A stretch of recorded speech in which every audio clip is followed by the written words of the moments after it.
ఒకటి కాదు, ఏకంగా 2 భారీ రాజగోపురాలు.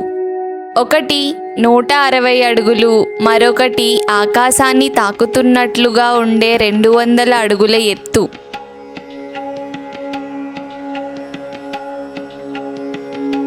దక్షిణ భారతదేశంలో తూర్పు అయోధ్యగా వెలుగొందుతున్న గొల్లల మామిడాడ పుణ్యక్షేత్రం వెనుక ఉన్న ఆ నూరేళ్ల చరిత్ర ఏంటి? ఒక సామాన్య భక్తుడి సంకల్పం ఇంతటి అద్భుత కట్టడానికి ఎలా దారితీసింది? ఈ క్షేత్ర విశేషాలేంటి? దర్శన సమయాలు మరియు ఇక్కడికి ఎలా చేరుకోవాలి?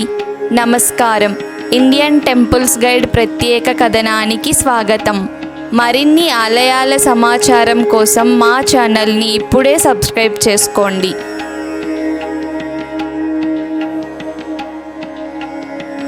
గొల్లల మామిడాడ రాముడి సన్నిధి ఒక గొప్ప భక్తి సామ్రాజ్యం.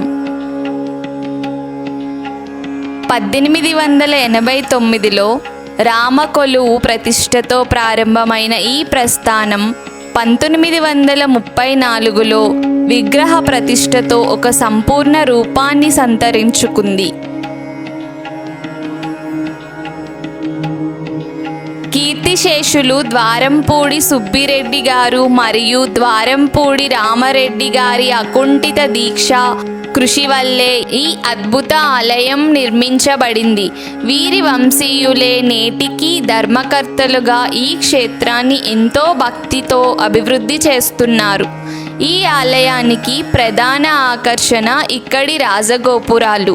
1948లో నిర్మించిన తూర్పు గోపురం 160 అడుగులు ఎత్తు ఉంటే, 1956లో నిర్మించిన పశ్చిమ గోపురం ఏకంగా 200 అడుగుల ఎత్తుతో భక్తులను మంత్రముగ్ధులను చేస్తుంది. అలాగే 1975లో నిర్మించిన అద్దాల మందిరం ఇక్కడి మరో ప్రత్యేకత.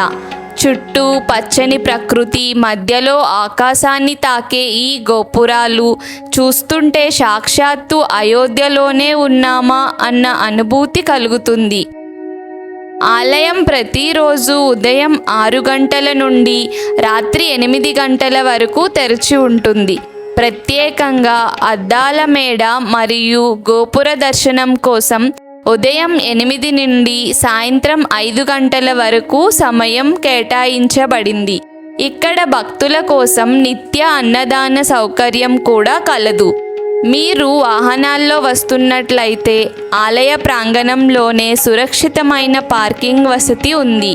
కాకినాడ నుండి కేవలం 30 కిలోమీటర్ల దూరంలో ఉన్న గొల్లల మామిడాడకు ఆటోలు మరియు బస్సుల సౌకర్యం నిరంతరం అందుబాటులో ఉంటుంది.